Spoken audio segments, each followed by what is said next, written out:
We're ready to go green flag racing here at Myrtle Beach Speedway. The Bell and Bell pace car dives on pit lane. Ocean Isle Beach driver Sam Yarborough outside the front row. These guys, Roberts and Yarborough, lead them to a green flag, and we are racing in Myrtle Beach. Myrtle Beach Speedway, 75 laps of racing. We are in lap number 1, and we are already door to door for the race lead. Down the back straightaway, David Roberts, the blue number 18 machine. He'll lead it into turn 1 by a fender. Off turn 4, Yarborough will fight back on the outside. Down the front straightaway, and Yarborough, barely by a fender, scoring in timing, puts David Roberts first after lap number 1. And he clears Yarborough. Yarborough has to be careful.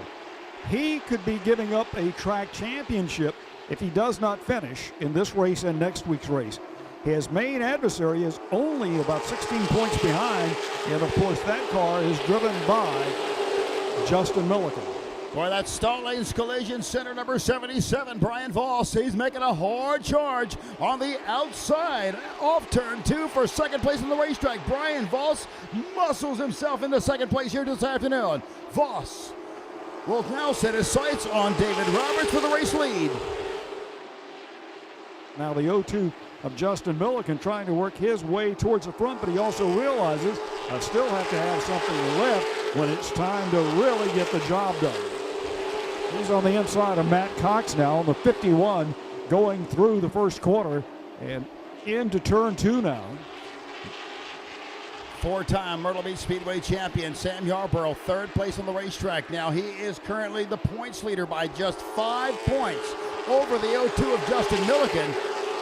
That could be big here today with possibly clinching another track championship, or on the way to clinching a championship with efforts tonight.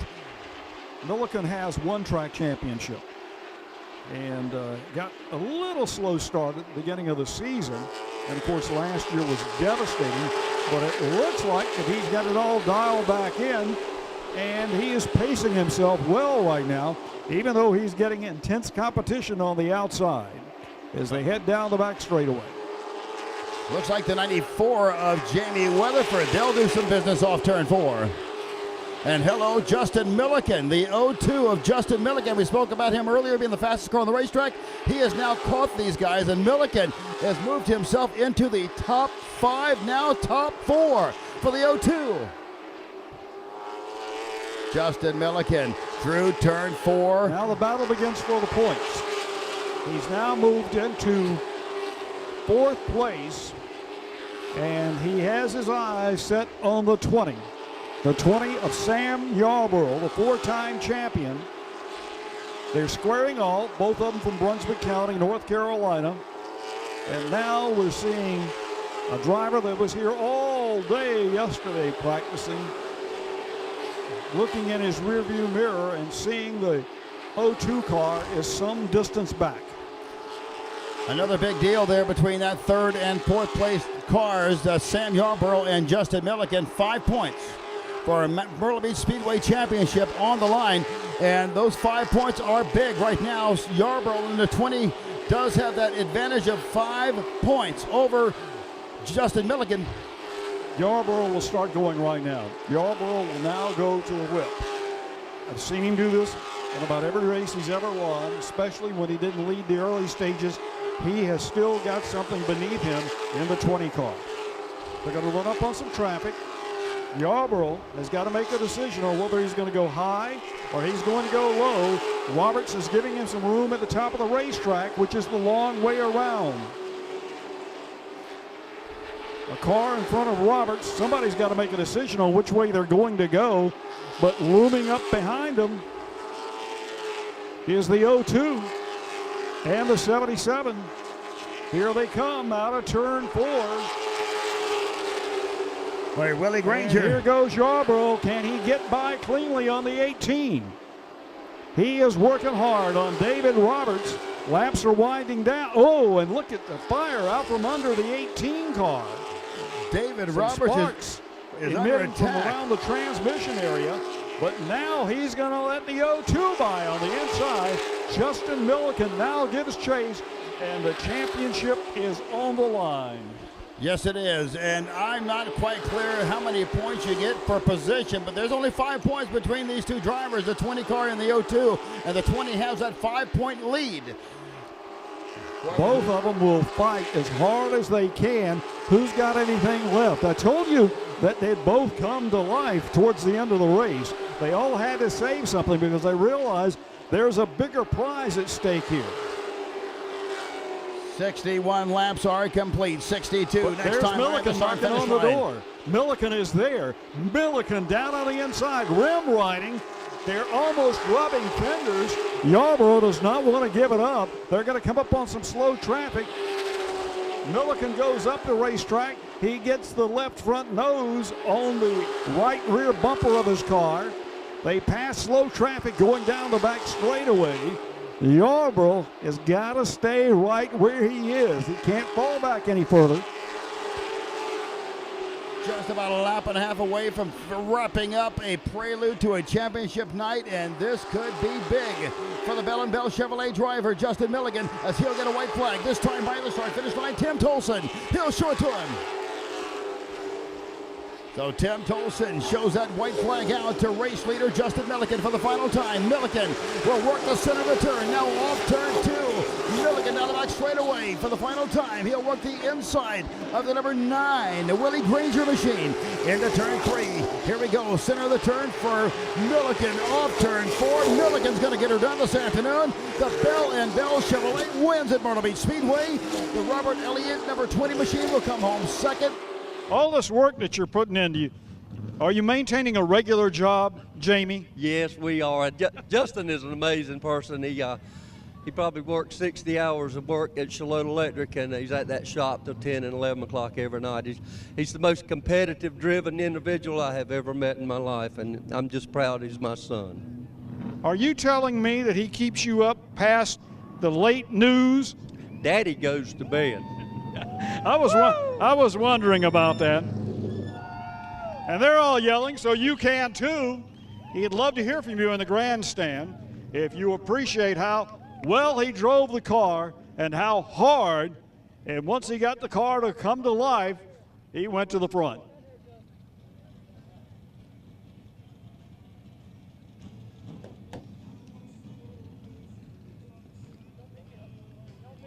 Justin's still sore from the injuries he received last year in a traffic accident, but he and his dad are, y'all about bonded together. He says you've been keeping him up late at night working on that race car. Giving him one chance here to let him. I don't even know what to say. Oh, thank you, Jesus. I'm going to tell you the truth. When Dad come on the radio and he said there's 35 to go, I come on there, I swear to God, and I said that's my second favorite number of all time. We going. This is the lap we going. And it worked out, man. We worked so hard, so many years for this together. And I know he's with me right now. I know he is. Here in Myrtle Beach Speedway, it actually started either 2001 or 2002 when you came here to run, and it's an emotional moment for the Millikens. But the Millikens are trying to achieve something that is very, very hard in all the motorsports, and that is to win a championship, especially when you're running against a fellow Brunswick County driver. Oh, man, it doesn't get any tougher than those guys. Yeah, I know that, and they know that, and man, I just can't. I thought for sure it was a sentence to have to go to 10th, but it turned out to be a blessing in disguise. That enabled us to capitalize on max points. There's no way, if the track wouldn't have made me start 10th, I would have set the pole and started 10th on my own accord. Everybody has done such a good job this year. We've had some trials and tribulations all the time, man, and we stuck together. Well, I think it was 2015. We didn't even win a race. First time in my career I went winless since we won our first race. We've been doing it a long time, man, and we work all kind of late hours and try to get off work and don't take a lunch and leave work at 3:30 and work on this thing. And I got to give a shout out to Brian Voss, the heck of a job he did tonight in the 77. Steve Stallings letting us bring that thing down here and run it, man. And he showed what a good driver he is. I got to thank Matt McCall, Marcus Richmond. Those two guys have believed in me when I was just a washed up 38-year-old late model driver. And those guys are at the top of their game, and they've never asked me for nothing. They've never asked me for one thing but be my friend and help us. David West, man, he builds incredible horsepower. And on top of that, I'd sacrifice 5 or 10 horsepower because he's an awesome friend. Him and his dad, they're awesome guys. Jay Hedgecock builds a great chassis. But my dad, man, and we've been go racing and late model racing for so long. And he ain't never once looked at me and said, well, you can't do this shit anymore. He always believed in me. He had my back. Man, I got to thank the Sorrows. They let me come to Anderson. We had a top 4 down there. That's a tough racetrack. Those guys came to race and support us tonight. They knew that we needed a full field to make this thing happen. I got to thank them. I got to thank my granddaddy for starting to do this thing so long ago. And most importantly, I got to thank my wife. Man, we've been together since 1997, and just like racing, we've had ups and downs. We got married in 2011, and she's had my back so long and gave me 2 wonderful children. I'm so thankful for her. I watched her last night. I went to bed about 10:30 or 11 o'clock, and we had gotten our little girl to bed, and she was steady rocking our little baby, so I could go to another room and get some sleep to try to get ready for tonight. Well, congratulations. You might want to go over there and congratulate all those people that helped you get here. But our congratulations to you. It's a really tight championship race now.